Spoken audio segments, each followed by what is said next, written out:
The dusty roads outside a quiet Texas town shimmered in the heat, the kind of summer that made the air ripple like a mirage. From a distance, the ranch stretched wide. Acres of golden land fenced in with wooden posts that had weathered storms, droughts, and decades of hard work. For generations, it had been a place of sweat and dreams, where cattle roamed under the sun and the horizon looked endless. But this wasn't just any ranch. It belonged to Marcus's Wright, a black army sergeant who had given half his life to serving his country to the townsfolk. Marcus was a name both respected and resented. Respected because he had worn the uniform with honor. A man who deployed to combat zones while most of his neighbors never left the county line. Resented because he had managed to buy land that others believed should have stayed in the hands of old families. The unspoken truth lingered in whispered comments at the local diner. Some people didn't like the idea of a black man owning prime ranch property in their community when Marcus received his latest orders. A long deployment overseas. He knew leaving his land behind was the hardest part. But he also trusted the systems in place, the contracts, and the HOA that claimed to manage standards for the neighborhood's shared spaces. He couldn't have imagined that the very people sworn to uphold order would use his absence to pull off one of the cruelest betrayals a man could face. The HOA board, led by a woman named Judith Caraway, had long viewed Marcus's ranch as out of place. It was too large, too visible, and too symbolic of something they wanted to erase. While Marcus was away serving in uniform, Judith saw her chance. She stirred whispers among board members, inventing fines, claiming Marcus had violated rules he never even knew existed. Each day, the list grew longer and mowed grass. An old shed too close to the fence line. A tractor improperly stored. To anyone paying attention, it was obvious these were excuses. A paper trail designed for one purpose: to bleed Marcus dry. But here was the catch: Marcus wasn't even there to defend himself. Letters went unanswered because he was deployed. Deadlines passed because he was on the other side of the world. Soon, the HOA board filed paperwork that should never have been approved, quietly pushing through a forced sale of his property. And before the dust had even settled, the ranch was auctioned off, snatched up by a developer with deep ties to the board by the time Marcus returned home. Tired and worn from months overseas, his world had been turned upside down. He stepped off the transport plane with medals pinned to his chest, expecting to reunite with the life he had built, only to find his land stripped away, his house emptied, and his fences knocked down. The betrayal hit harder than any enemy bullet ever could. This wasn't just about land. This was his family's heritage, his years of sacrifice, his blood and sweat poured into every acre.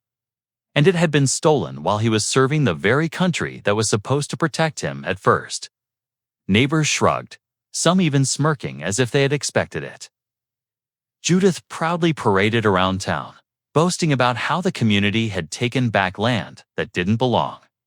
But what she didn't know, what none of them knew, was that Marcus wasn't just any man returning from deployment. He wasn't just a soldier stripped of his property. He was a fighter with connections, a man who had brothers and sisters in arms, and a government that had sworn never to abandon its own. When Marcus walked back onto that ranch road and saw strangers occupying his home, his jaw tightened, but he said nothing. The anger inside him was cold, controlled, and deliberate. What they had done wasn't just unfair, was illegal. And Marcus was about to prove that sometimes justice doesn't just knock its storms through the door like an army. As the sun dipped low and shadows stretched across the fields, a storm was brewing that no HOA, no crooked board, and no developer could have prepared for. Because Marcus wasn't fighting alone anymore. Behind him stood the army. And when the army moves, it doesn't just reclaim land, it redefines power. The story of how one man lost Everything while serving his country was about to collide with the story of how an entire community learned the cost of greed, prejudice, and arrogance. And once the first domino fell, there would be no stopping what came next. The first night Marcus stood at the edge of his ranch, he didn't cross the property line. He just stood there, boots planted in the dirt, staring at the fences that once carried his fingerprints. The porch light glowed faintly, but it wasn't his bulb, his chair, or his life inside anymore. Strangers had claimed it, walking across the floorboards he had built, setting their feet where his family once gathered for Sunday dinners. Most men might have shouted, demanded answers, maybe even broken down the door in rage. But Marcus knew better. Years in the army had taught him that fights aren't always won in the moment. They're won with patience, strategy, and knowing when to strike. He turned back to Wardtown that night, his jaw clenched, his silence louder than any words he could have spoken. Word spread quickly. He came back. Judith told her board members, her voice tight with annoyance. But it's too late. The paperwork is done. The land is gone. Her allies nodded, but unease flickered in their eyes. They had expected Marcus to fight, to lash out and give them a reason to paint him as unstable. Instead, his calm unsettled them. There was no shouting, no violence, only silence. The kind of silence that suggested calculation. Marcus began quietly gathering information. He went to the county courthouse, pulling property records, legal filings, and HOA documents. Each page told the same story. Fines stacked unfairly. Notices sent while he was on deployment, deadlines impossible for him to meet. And tucked deep in the pile, Marcus found what he needed: signatures from board members authorizing the forced sale. Signatures that reeked of collusion. The betrayal hardened him further. This wasn't just greed. It was personal. They had used his absence, his sacrifice, as a weapon against him. But Marcus wasn't alone anymore. The army had its own way of protecting those who served. Word of his situation reached his commanding officer, and then spread through channels faster than Marcus expected. It wasn't long before he received a call that made his pulse steady with resolve. The Judge Advocate General's office. Military attorneys were reviewing his case. And not just that, he was told to sit tight because others were taking notice. Meanwhile, in town, whispers spread. Some neighbors who once smiled at Judith's authority began questioning what had been done. They had seen Marcus in uniform, standing tall at community events, deploying while others stayed home. To them, he wasn't just a neighbor, he was a protector. And the idea that his land had been sold out from under him while he served overseas began to gnaw at their conscience. But Judith didn't waver. She doubled down, hosting a community meeting where she painted Marcus as irresponsible. He abandoned the property, she claimed, her tone sharp. We had no choice. Standards must be upheld. Yet even as she spoke, a few heads turned, unease written across their faces. Standards were one thing, but selling a soldier's home while he fought abroad was something else entirely. Marcus, for his part, didn't show up at her meeting. Instead, he drove back to his ranch each night, parking just far enough to see the lights, watching in silence. He wasn't watching the strangers who now occupied it. He was watching the land itself, the soil, the fences, the trees. They had taken the deed, but they hadn't taken the spirit of the place. Then came the first sign that the tide was turning. A black SUV rolled into town, its windows tinted, plates government-issued. Two men in suits stepped out at the courthouse, their presence quiet but commanding. They weren't here for business licenses or routine checks. They were here for Marcus. Judith heard about it within hours. The board panicked. Who were these men? What did Marcus have planned? They had expected him to fight alone, maybe hire a lawyer he couldn't afford. But instead, it seemed forces larger than their small-town board were starting to circle. Marcus, meanwhile, finally walked into the local diner. The room went quiet. He didn't raise his voice. He didn't call anyone out. He simply ordered coffee, sat at the counter, and opened a file of documents, his medals pinned visibly to his chest from that morning's veterans event. Every wordless gesture reminded the town who he was, not just another neighbor, but a man who had put his life on the line. The Army was moving in ways the HOA couldn't see. Behind closed doors, officials examined the legality of what had happened. Judges reviewed filings. Calls were made to the state attorney general's office. The question was no longer if Marcus had been wronged, but how far the wrong stretched and who had profited from it. Still, Judith clung to her control, believing power was about paperwork and intimidation.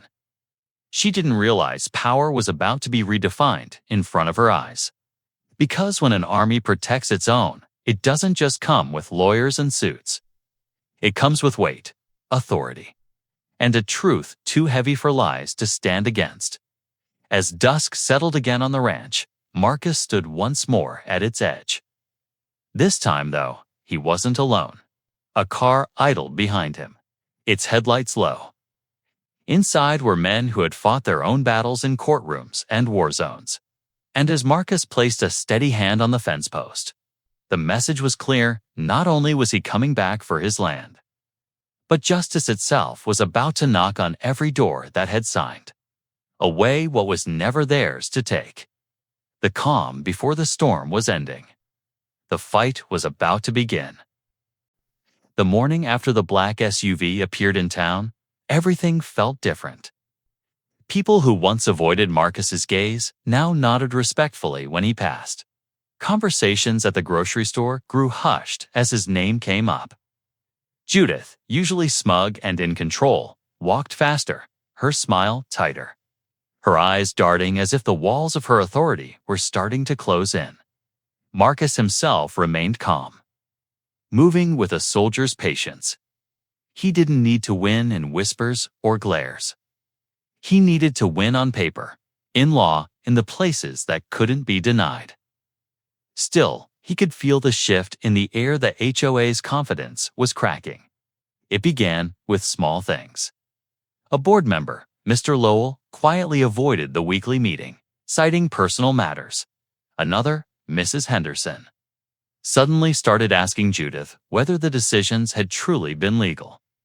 Their one solid circle now showed fractures, fear sneaking in where arrogance had lived. Meanwhile, Marcus met quietly with the men from the SUV. They weren't just lawyers, they were Army liaisons, connected directly to federal support channels. They explained what Marcus had already suspected. The HOA's move to sell his property wasn't just questionable. It was potentially illegal. You served, one of them said plainly. You didn't abandon your land. They took advantage. And now, we'll see what they don't want us to see. The words steadied Marcus even further. For the first time since returning, he felt the weight begin to shift off his shoulders. It wasn't just his fight anymore, it was theirs. Judith, however, wasn't one to back down easily. She called an emergency HOA meeting, inviting not just board members, but as many neighbors as she could gather.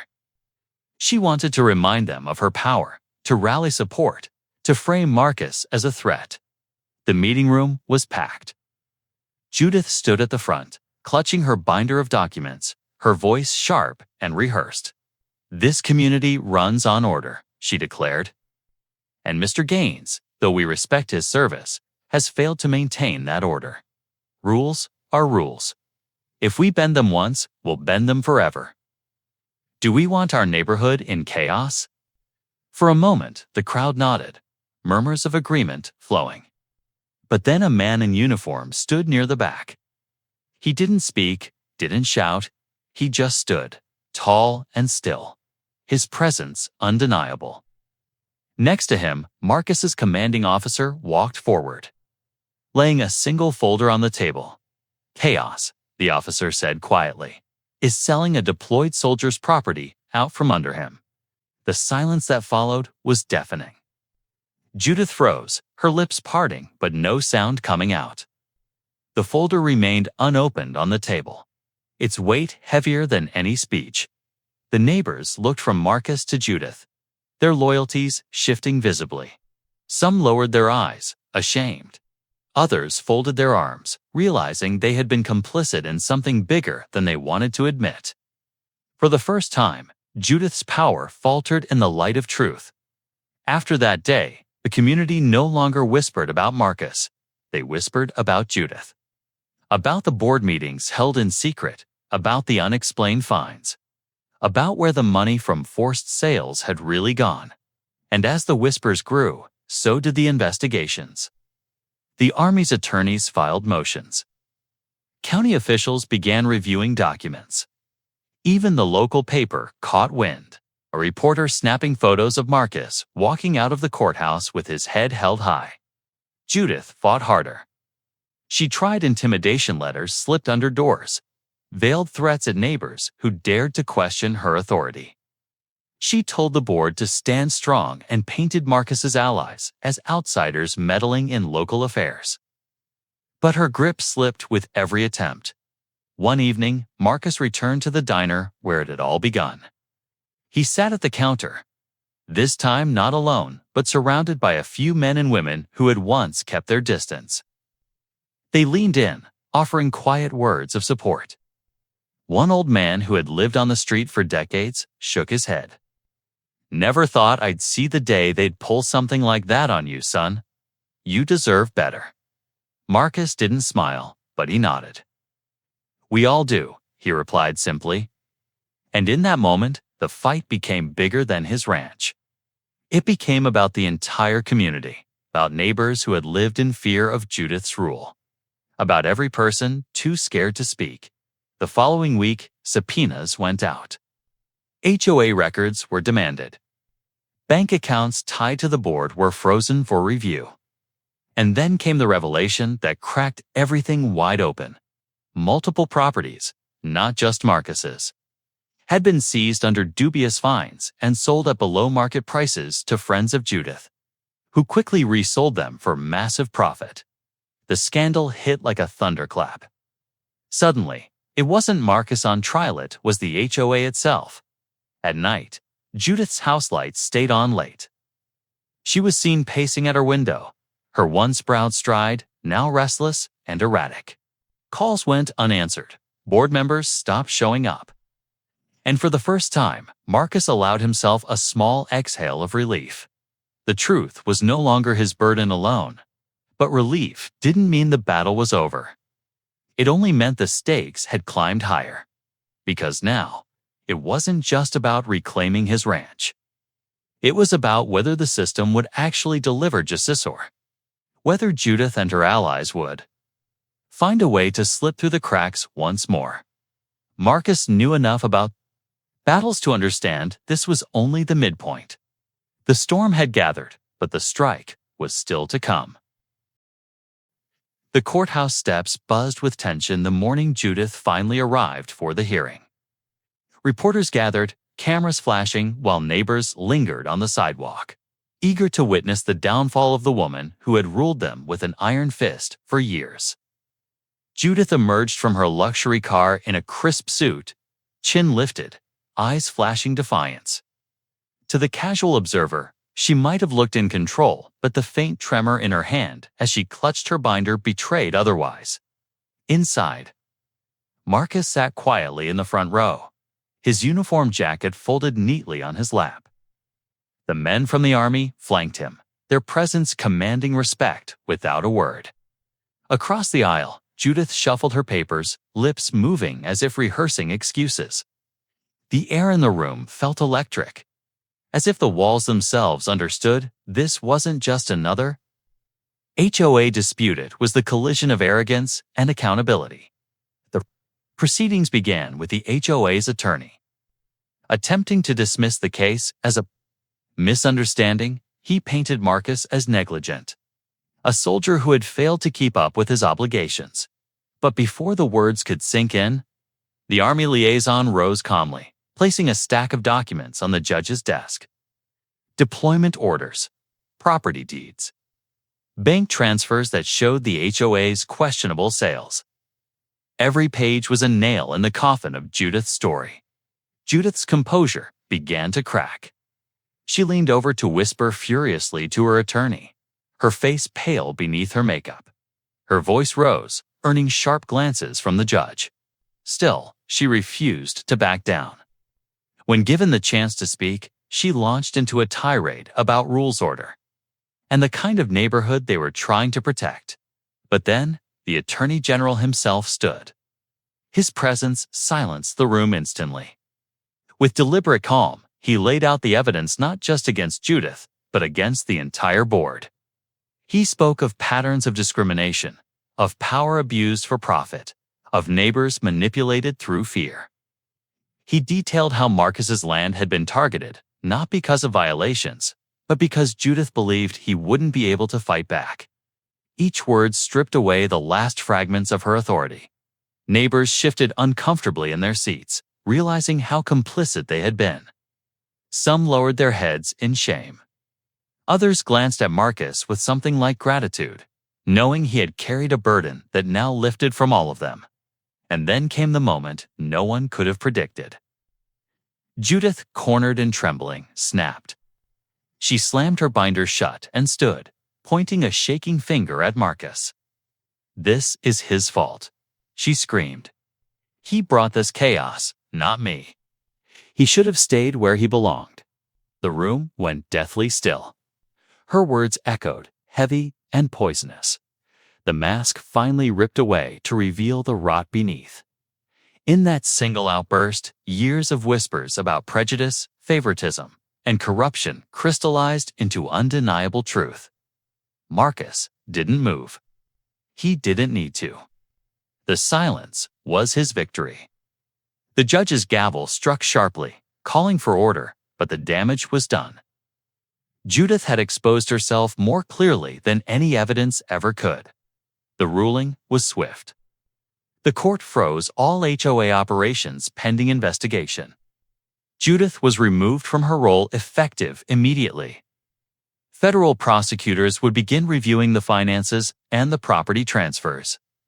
And Marcus's ranch's home was restored to him in full. The courtroom erupted. Not in cheers, but in the quiet release of tension long held. Neighbors exhaled, some even weeping softly, as the weight of Judith's reign finally lifted. Reporters rushed to capture the moment, cameras flashing on Marcus as he stood tall. His calm composure unshaken. But the story didn't end there. Outside the courthouse, the crowd gathered again. Reporters shouted questions, neighbors whispered apologies. And Judith was escorted quickly into her car. Her once proud posture now hunched and broken. Marcus walked slowly down the courthouse steps, his eyes scanning the faces around him. He wasn't gloating. There was no smugness in his expression. Just quiet resolve, the same kind of resolve that had carried him through deserts and battlefields. He had fought another war, this one on his own soil, and emerged with his honor intact as he reached the sidewalk. A small boy tugged at his mother's sleeve, pointing toward Marcus. "That's him," the boy whispered, wide-eyed. "That's the soldier they tried to take the house from." The mother knelt, her voice soft but clear. "And that's the man who showed them they couldn't take everything." Marcus glanced at them, offering a small nod. He didn't need to say anything. His silence spoke louder than any speech. That night, the lights at his cabin burned warm again. The porch was lit, the lake shimmering under the moon. He walked through the room slowly, his boots echoing against the wood, each step reclaiming the life that had nearly been stolen. Outside, neighbors began stopping by, some with casseroles, others with simple words of thanks. The fear that had once kept them silent was gone. But Marcus knew the fight wasn't just his, and it wasn't over. Judith's downfall was only the beginning. The system that had allowed her to rise unchecked still lingered, waiting for the next person to exploit it. That truth burned in him, a reminder that justice required vigilance. Not just victory, still, for the first time since returning from deployment. Marcus allowed himself to sit on his porch, breathing in the crisp night air, feeling the weight of peace settle on his shoulders. The storm had broken. The worst had passed. And now, maybe, the healing could begin. The lake was calm that morning, the kind of stillness that made the water look like polished glass. Marcus stood at the edge of the dock, hands resting on the railing, watching the sun rise over the trees. For the first time in months, he wasn't thinking about hearings, documents, or confrontations. He was just. Homeward of Judith's downfall spread quickly. The HOA board dissolved under scrutiny, their power dismantled by investigations that unearthed years of questionable dealings. For neighbors who had lived in quiet fear, the change was immediate. They walked their streets without the constant shadow of fines, without worrying if a forgotten trash can or a slightly overgrown hedge would cost them peace of mind. For Marcus, the return of his ranch wasn't just about land. It was about legacy. His father had built the cabin with his own hands, and every corner held memory summers fishing off the dock, winters spent by the fire, the quiet dignity of hard work. To have nearly lost it not to war but to greed had cut deeper than he ever admitted. Now, standing where generations before him had stood, he felt the weight of that heritage settle back where it belonged. Neighbors began to rebuild too. Slowly, conversations returned. Fences that once divided became places of greeting again. Some came to Marcus with apologies, admitting they'd been afraid to challenge Judith. He never scolded them, never rubbed salt into old wounds. Instead, he listened, nodded, and reminded them that fear only wins when good people stay silent.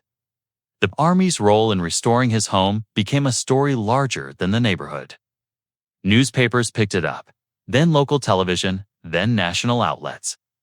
Headlines spoke of a soldier wronged, of a system that failed, of justice finally served. But Marcus never sought the spotlight. When reporters came to his door, he thanked them politely, then closed it gently. This wasn't about fame. It was about fairness. Weeks later, as autumn painted the trees gold and crimson, Marcus sat on his porch one evening with a neighbor who had once feared speaking out. They shared coffee as the crickets sang in the distance. "You know," the man said quietly, "you didn't just get your home back. You gave us ours, too." Marcus said nothing at first. He simply sipped his coffee, gazing across the water. But inside, the words landed with quiet weight. Maybe he hadn't fought just for himself.